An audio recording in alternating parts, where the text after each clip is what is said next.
शुक्राशय से निकलता है शुक्राशय द्रव, और जब आगे ये जाता है तो यहाँ पे मिलता है प्रोस्टेट ग्रंथि, जिससे निकलता है प्रोस्टेट द्रव या पुरअस्थ द्रव। और ये जब तीनों मिलता है, खैर इसका चर्चा ही कर लेते हैं यहाँ पे हम लोग। जब इसका हम चर्चा करते हैं तो क्या क्या मिलता है वो देखिए।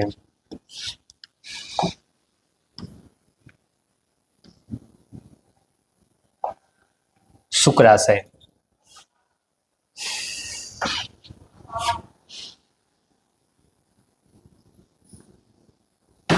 शुक्राशय का यहाँ चर्चा करते हैं। छोटा सा पार्ट कुछ है नहीं शुक्राशय में, यहीं पे लिख लेते हैं शुक्राशय।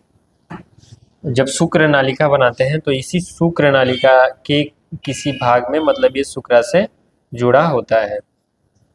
शुक्राशय, इसके बारे में हम लिखेंगे कि करता क्या है, शुक्राशय का काम क्या है। तो जब भी टेस्टिस से स्पर्म निकलता है तो केवल स्पर्म होता है, क्योंकि स्पर्म का संरचना ऐसा होता है, स्पर्म कुछ ऐसा संरचना का होता है, तो केवल और केवल उसमें स्पर्म होता है। तो उस स्पर्म को तैरने के लिए कोई द्रव चाहिए, लिक्विड चाहिए जो उसको उत्तेजित कर सके। तो इसमें दो मुख्य रूप से ग्रंथियां सहायता करती हैं। एक तो होता है शुक्राशय और दूसरा यहीं पर लिखते हैं प्रोस्टेट ग्रंथि। प्रोस्टेट ग्रंथि, प्रोस्टेट ग्रंथि। तो इसमें लिखेंगे कि यह शुक्रवाहिनी से जुड़ी होती है, यह शुक्रवाहिका से जुड़ी होती है तथा शुक्राणु निकलते समय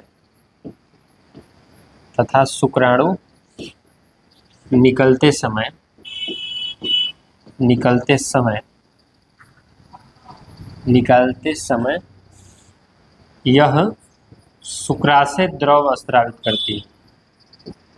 यह शुक्राशय द्रव स्रावित करती है, स्रावित करती है। यानी कि जब शुक्राणु निकलने वाला होता है उस समय ये शुक्राशय द्रव स्रावित करती है, और उसी समय यह शुक्रवाहिका, या इसको ऐसे लिखें,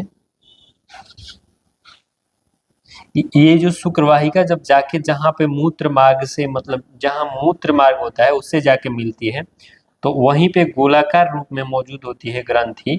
इसी ग्रंथि को हम लोग बोलते हैं प्रोस्टेट ग्रंथि। मैंने उस फोटो में बताया है, तो इसको मैं मिटा के इसके बारे में लिख रहा हूँ कि प्रोस्टेट ग्रंथि क्या है।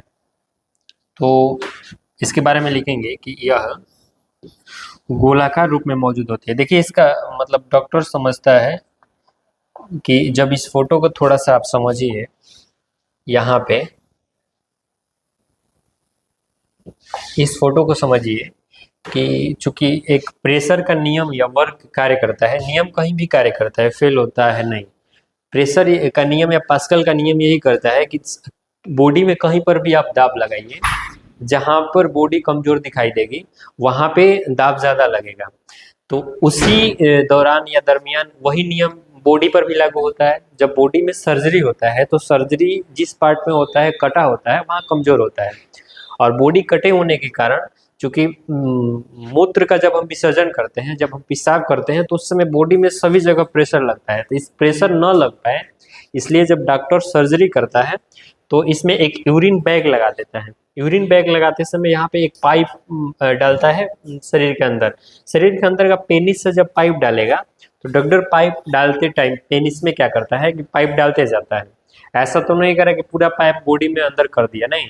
जब वो प्रोस्टेट ग्रंथि के पास आता है यहाँ पे, तो डॉक्टर को एहसास होता है कि अब उसको ज़्यादा एक्स्ट्रा फोर्स लगाना पड़ रहा है, यानी कि वहाँ पे बल लगाना पड़ेगा, क्योंकि यहाँ पे दबाव रहेगा। तो यूरिन बैग के समय पाइप लगाते टाइम जब आगे जाएगा, जहाँ पे डॉक्टर समझेगा कि दबाव महसूस हो रहा है, अब वो समझेगा कि हम आ गए हैं मूत्राशय के पास। मूत्राशय के पास आ गए यानी कि मतलब कि और थोड़ा सा आगे बढ़ा के छोड़ देना है यूरिन बैग को, अब मतलब उस पाइप को अब आगे नहीं बढ़ाना है। तो यहाँ प्रोस्टेट ग्रंथि को डॉक्टर एहसास से समझ पाता है। तो इसीलिए यहाँ पे हम लिखे या बता रहे थे प्रोस्टेट ग्रंथि का कार्य। यहाँ पे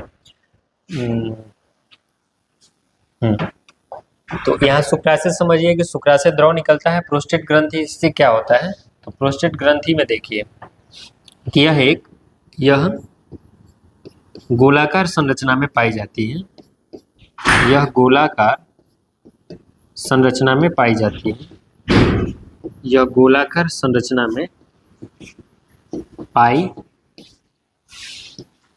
जाती है। गोलाकार संरचना में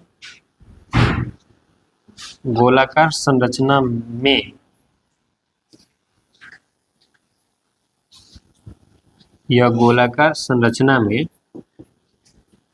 शुक्रवाहिका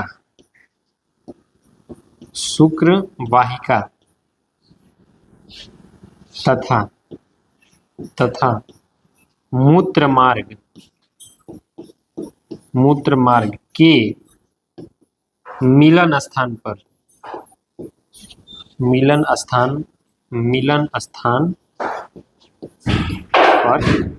मौजूद होती है। यानी कि इसके बारे में हम लिखेंगे प्रोस्टेट ग्रंथि के बारे में। प्रोस्टेट ग्रंथि के बारे में हम लिखेंगे कि यह एक गोलाकार रूप में गोलाकार संरचना में शुक्रवाहिका तथा मूत्र मार्ग के मिलन स्थान पर मौजूद होती है। यानी कि ये जो शुक्रवाहिका जो नली जाती है और जहाँ से मूत्र मार्ग निकलता है, ये जहाँ मिलन बिंदु है यहीं पे गोलाकार रूप में ये पाई जाती है हमारी प्रोस्टेट ग्रंथि, और इससे निकलता है, प्रोस्टेट को हिंदी में बोलते हैं पूरा अस्त ग्रंथि, और इस ग्रंथि से यहाँ पे लिख देते हैं, और इस ग्रंथि से पूरा अस्त द्रव स्रावित होता है। आगे इसमें लिखेंगे यह गोलाकार संरचना में शुक्रवाहिका तथा मूत्र मार्ग के मिलन स्थान पर मौजूद होती है, और इससे निकलता है पूरा अस्त द्रव या प्रोस्टेट द्रव। इससे क्या निकलता है,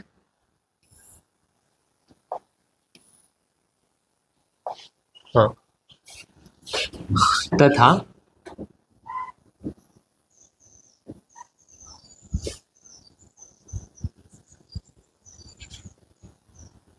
प्रोस्टेट उसी में का है, प्रोस्टेट ग्रंथि से पूरा अस्त द्रव स्रावित होता है। कब स्रावित होगा, जब स्पर्म निकलेगा उसी समय स्रावित होता है। अब हमने 3 चीजें यहाँ पे बताई। एक, मैंने बताया कि जब स्पर्म निकलता है तो ये स्पर्म हो गया, और उसी समय निकलता है शुक्राशय द्रव, और उसी समय निकलता है पूरा अस्त द्रव। ये 3 चीजें मिलकर बनता है वीर्य, या जिसको हम लोग बोलते हैं सीमेन। 3 चीजें, ये जो स्पर्म कहाँ से निकलता है, तो ये वृषण से आता है स्पर्म। शुक्राशय द्रव कहाँ से आता है, तो ये आता है शुक्राशय से। और पूरा अस्त द्रव कहाँ से आता है, तो ये आता है प्रोस्टेट ग्रंथि से। और इसी द्रव के कारण वीर्य में एक विशेष गंध आता है, स्मेल आता है, एक विशेष गंध आता है। ये तमाम बातें कि वीर्य क्या है, सीमेन क्या है, तो वीर्य 3 चीजों से मिलकर बनता है। उसमें स्पर्म होता है, शुक्राशय द्रव होता है, और पूरा अस्त द्रव होता है। तीनों मिलकर बनता है वीर्य या सीमेन। ये बताया कि इसी द्रव के कारण ही वीर्य में एक विशेष गंध आता है, एक विशेष बोले तो स्मेल आता है। ये और उसके आगे जब हम चर्चा करेंगे इस मेल रिप्रोडक्शन या मेल रिप्रोडक्टिव सिस्टम में, तो ये जब जाके जहाँ पे मूत्र मार्ग से मिलती है शुक्रवाहिका, और शुक्रवाहिका मिलती है, उसके ठीक नीचे 2 मटर लाइक संरचना होता है, इसको हम लोग बोलते हैं काउपर ग्रंथि। उस फोटो में देखिए क्या होता है, उस फोटो में आपको दिखाते हैं काउपर ग्रंथि कहाँ होती है और उसका काम क्या होता है। जब हम काउपर ग्रंथि की चर्चा करते हैं तो इसमें काउपर ग्रंथि इसमें देखेंगे तो यहाँ पे दो मटर लाइक संरचना, चूंकि बाहर नहीं होता है अंदर होता है, क्योंकि अंदर नहीं दिखा सकते हैं तो यहाँ पे हम बता रहे हैं कि दो मटर के दाना लाइक ग्रंथि होती है, इसको हम लोग बोलते हैं काउपर ग्रंथि। काउपर ग्रंथि का काम क्या होता है कि जब इंसान से शुक्राणु या वीर्य निकलने वाला होता है उस समय एक विशेष द्रव स्रावित करती है इस नालिका में, और द्रव जब स्रावित होगा तो क्या करेगा कि इसके अम्लीयता को खत्म करेगा, इसके अम्लीयता को खत्म करेगा ताकि शुक्राणु नष्ट ना हो जाए। इसके अम्लीयता के खत्म करने के साथ साथ वीर्य जब निकल जाएगा तो इसमें खुजलाहट उत्पन्न होगा या जलन उत्पन्न होगा, उस खुजलाहट और जलन को ये कम करता है। तो बहुत सारे ऐसे मेल होते हैं जिसमें जैसे स्पर्म निकलने के बाद, वीर्य निकलने के बाद उसमें खुजलाहट होता है या फिर बहुत जलन होता है, तो उससे ग्लैंड का दोष होता है। और इसमें बोले प्रोस्टेट ग्रंथि में तो इसमें भी कभी कभी सूजन आ जाता है, तो जब सूजन आएगा, स्मेल होगा, इन्फेक्शन होगा तो ये फूलने लगेगी, और ये जब फूलेगी तो इस पर दबाव बनेगा, दबाव बनेगा तो ये रास्ता ब्लॉक हो जाएगा। ज़्यादा उम्र वाले व्यक्ति में प्रोस्टेट ग्रंथि में इन्फेक्शन के कारण उनका पेशाब बाधित हो जाता है, रुक जाता है। उस समय उनको यूरिन बैग लगा के एक पाइप डाल दिया जाता है जो कि मूत्राशय तक होता है, और सब वो फिर पेशाब निकलता रहता है। और बहुत ज़्यादा इसमें इन्फेक्शन हो जाने की वजह से पुरुषों में और ये कैंसर भी हो जाता है, जिसको प्रोस्टेट कैंसर बोलते हैं। जैसे अमेरिका के राष्ट्रपति अभी जो पिछले बार थे, जो बाइडन, उनको 9th स्टेज का प्रोस्टेट कैंसर हुआ है। तो चूँकि वो बहुत बड़े बड़े इंसान हैं तो उनका इलाज संभव है, लेकिन आपका हो जाएगा तो इलाज संभव नहीं होगा। और इसमें जब आगे हम चर्चा करेंगे, यहाँ तक पढ़े हम लोग वृषण कोश, वृषण, अधिवृषण, शुक्र वाहिका, शुक्राशय, प्रोस्टेट ग्रंथि, और उसके साथ साथ हम लोग पढ़े ये काउपर ग्रंथि। काउपर ग्रंथि पढ़ लिए हैं, उसके बारे में लिख लेते हैं, लिख नहीं है चूँकि लिख लीजिएगा तो बेहतर रहेगा। तो देखिए काउपर ग्रंथि अधिवृषण के बाद कहाँ गया, शुक्रवाहिका, शुक्रवाहिका के बाद आया प्रोस्टेट ग्रंथि, प्रोस्टेट ग्रंथि पर ही लिख लेते हैं हम लोग काउपर ग्रंथि। इसी पे आते हैं हम लोग काउपर ग्रंथि। काउपर ग्रंथि, काउपर ग्रंथि ये क्या करती है इसको समझिए।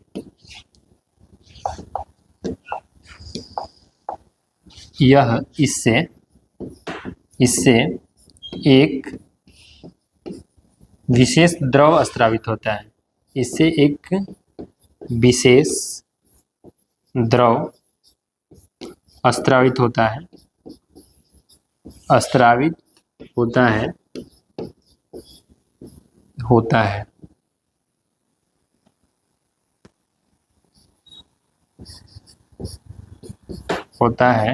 जो मूत्र मार्ग की अम्लीयता को समाप्त करता है, मूत्र मार्ग की अम्लीयता को नष्ट करता है या अम्लीयता को नष्ट करता है तथा मूत्र मार्ग में उत्पन्न जलन व खुजलाहट को कम करता है, जलन व खुजलाहट को कम करता है। काउपर ग्रंथि का काम क्या है, कम करता है,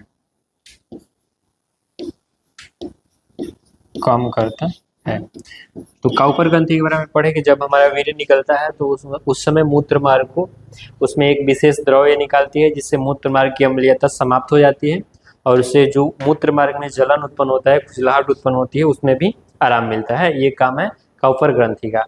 चूँकि अम्लीय जब मार्ग रहेगा तो स्पर्म नष्ट हो जाएंगे, तो ये भी एक रीजन है कि उसकी अम्लीयता को नष्ट कर प्रोटेक्ट करता है ये स्पर्म को। और ये हो गया हमारा काउपर ग्रंथि। काउपर ग्रंथि के बाद लगभग ये खत्म ही होगा मेल रिप्रोडक्शन सिस्टम। उसके बाद क्या क्या है, तो एक बच रहा है मूत्र मार्ग, जिसको हम अभी समझ लेते हैं कि मूत्र मार्ग क्या होता है। मूत्र मार्ग के बाद है सीसन, सीसन के बाद है ग्लांस, ग्लांस के बाद है प्रीप्यूस। जैसे कि मैंने उस दिन बताया था, ये हम लोग का ऊपर ग्रंथि वाला काम कर लिए। ये है मूत्र मार्ग, मूत्र मार्ग के बाद है हमारा ये सीसन, और सीसन के बाद है ग्लांस, और ग्लांस जो रेड रेड क्या बोले तो पिंक लगभग गुलाबी कलर का होता है, और उसके बाद है हमारा प्रीप्यूस। तो देखिए इनको एक पेज पे तीनों को समझ लेते हैं हम लोग क्या क्या होता है। तो सबसे पहले हम सीखते हैं मूत्र मार्ग।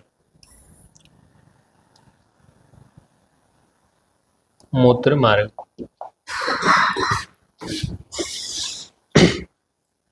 तो मूत्र मार्ग क्या होता है? मूत्र मार्ग एक नली है, इसमें ये लिखेंगे कि मूत्र मार्ग क्या होता है।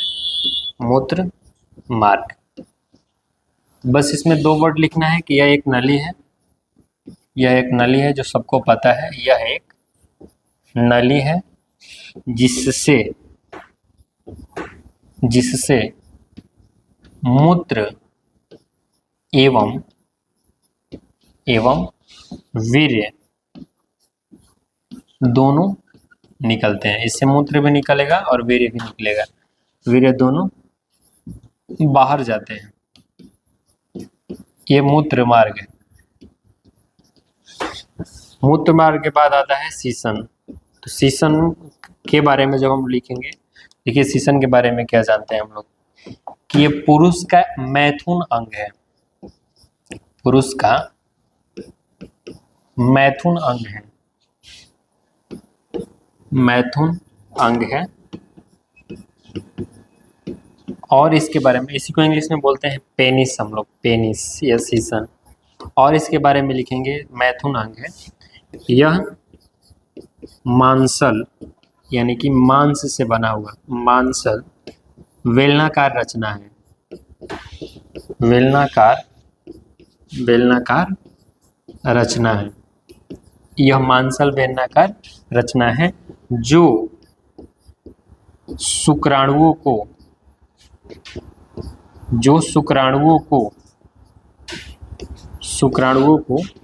योनि तक पहुंचाने में सहायता करता है। योनि तक पहुंचाने में, जो शुक्राणुओं को योनि तक पहुंचाने में हेल्प करता है या सहायता करता है। ये है हमारा मतलब सीसन। सीसन के बारे में हम लोग क्या समझे, तो यह पुरुष का मैथुन अंग है, यह मांसल बेलनाकार रचना है जो शुक्राणुओं को योनि तक पहुंचाने में सहायता करता है। और सीसन के बाद आता है ग्लांस। जैसे ये ग्लांस, जैसे ये बोले ये सीसन है, यदि सीसन में सीसन का पार्ट होता है, ये तो मूत्र मार्ग हो गया, ये सीसन है यदि यहाँ से यहाँ तक, तो इस सीसन का ये एक बेलनाकार मांसल रचना है जो मांस से बना हुआ है, बेलनाकार इसका संरचना होता है। ये योनि तक स्पर्म को पहुंचाने में सहायता करता है। इसका जो शिखर भाग, इसको बोलते हैं हम शिखर भाग, इसका लगभग कलर पिंक होता है, तो इसको हम लोग बोलते हैं ग्लांस। और इसके ऊपर एक आवरण होता है, पतला चमड़ा का एक आवरण होता है जो कि फोटो में बनाया भी है। तो इसी मुलायम चमड़ी को बोलते हैं हम लोग प्रीप्यूस। तो ग्लांस के बारे में यदि आप लिखिएगा कि ग्लांस क्या है, तो सीसन का शिखर भाग, सीसन का शिखर भाग जो लगभग गुलाबी कलर का होता है, जो लगभग गुलाबी कलर का होता है, गुलाबी रंग का होता है ग्लांस कहलाता है, ग्लांस कहलाता है। और उसके बाद है प्रीप्यूस। तो यहाँ पे लिखते हैं कि ग्लांस के ऊपर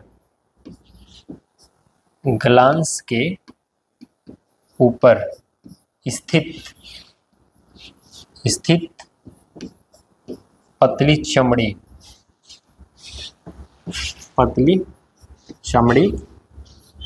प्रीप्यूस कहलाती है। ये रहा हमारा नर जननांग। नर जननांग में हम लोग तमाम बातों को सीखे। इस नर जननांग में जितने भी पार्ट थे सारे पार्ट को हम लोग डिस्कशन किए। जब नर जननांग हम लोग सीख लेंगे अच्छा से, तो इसके बाद आएगा हमारा मादा जननांग। मादा जननांग को भी हम सीख लेंगे। तो मादा जननांग के बाद हम लोग सीखेंगे निषेचन। निषेचन कितने प्रकार का होता है, निषेचन कैसे होता है, निषेचन कहाँ होता है, इन बातों को सीखेंगे।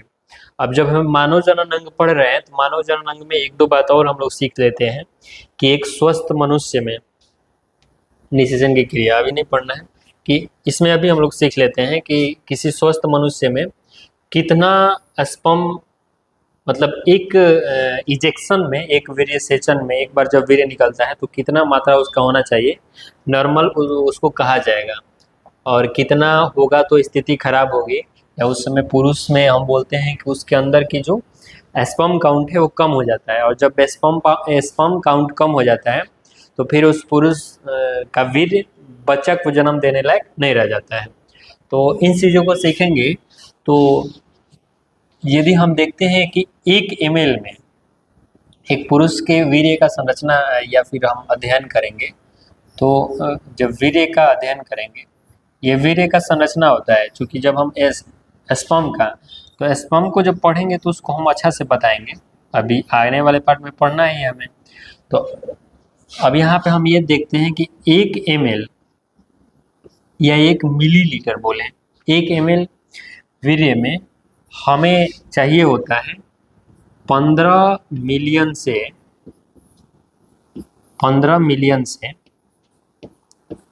200 मिलियन, 200 मिलियन, यानी कि 1 ml जब वीर्य निकलता है, सीमेन निकलता है किसी पुरुष से, 1 ml सीमेन निकलता है, तो उसमें स्पर्म की मात्रा जो होनी चाहिए, यानी कि स्पर्म काउंट जो होना चाहिए, वो कितना होना चाहिए, नॉर्मल स्पर्म काउंट होना चाहिए हमारा 15 मिलियन से लेके 200 मिलियन के बीच। यानी कि कम से कम मिनिमम चाहिए 15 मिलियन और मैक्सिमम चाहिए 200 मिलियन।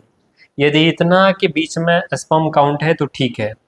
और एक बार यदि कोई पुरुष वीर्य सेचन करता है या इजेक्शन होता है, डिस्चार्ज होता है, तो उस पुरुष से लगभग निकलता है 1.25 ml टू 5 ml वीर्य। यानी कि 1 डिस्चार्ज में, एक बार जब पुरुष डिस्चार्ज होता है, या 1 इजेक्शन बोले, 1 इजेक्शन में 1 इजेक्शन में पुरुष कितना सीमेन निकालता है। तो यहाँ मैंने लिखा है कि एक बार जब पुरुष डिस्चार्ज होता है तो 1.25 ml से 5 ml तक निकलता है सीमेन। तो उसमें जो है हमारा कितना होना चाहिए स्पर्म काउंट, तो 39 मिलियन से लेकर लगभग बिलियन तक जाना चाहिए हमारा, 1 बिलियन तक जाना चाहिए स्पर्म काउंट, तब उसको नॉर्मल माना जाएगा। और यदि किसी पुरुष के 1 ml स्पर्म में 1 ml सीमेन में स्पर्म काउंट 15 मिलियन से कम हो जाता है, तो पुरुष, मतलब उस पुरुष में स्पर्म काउंट कम हो जाएगा, या वो जनन कार्य में या जनन में पार्टिसिपेट करने के बावजूद भी वो जनन करवा नहीं पाएगा, उसकी स्पर्म काउंट कम हो गई, स्पर्म या जनन रिप्रोडक्शन की एबिलिटी उसमें से खत्म हो गई है। तो यहाँ तक हम पढ़े, इसको समझ लीजिएगा कि 1 ml में कितना स्पर्म होना चाहिए, तो 15 मिलियन से लेकर 200 मिलियन के बीच स्पर्म होना चाहिए, तो ठीक ठाक है। मिनिमम कम से कम 15 मिलियन और ज़्यादा से ज़्यादा 200 मिलियन। एक बार जब पुरुष डिस्चार्ज होता है तो उसका सीमेन बाहर आता है 1.25 ml टू 5 ml, जिसमें से हमारा स्पर्म काउंट कितना होता है, तो 39 मिलियन से लेकर बिलियन तक जाता है ये स्पर्म काउंट। इतना मतलब नॉर्मल मानव के पास स्पर्म काउंट होना चाहिए, और इसको नहीं है तो तमाम बीमारियों के नाम से जाना जाएगा। तो आज के लिए हम इतना ही, यहीं पे सेशन को एंड करते हैं, और नेक्स्ट पार्ट में हम लोग पढ़ेंगे कि मादा जनन क्या होता है और निषेचन की क्रिया क्या होती है। ओके, धन्यवाद।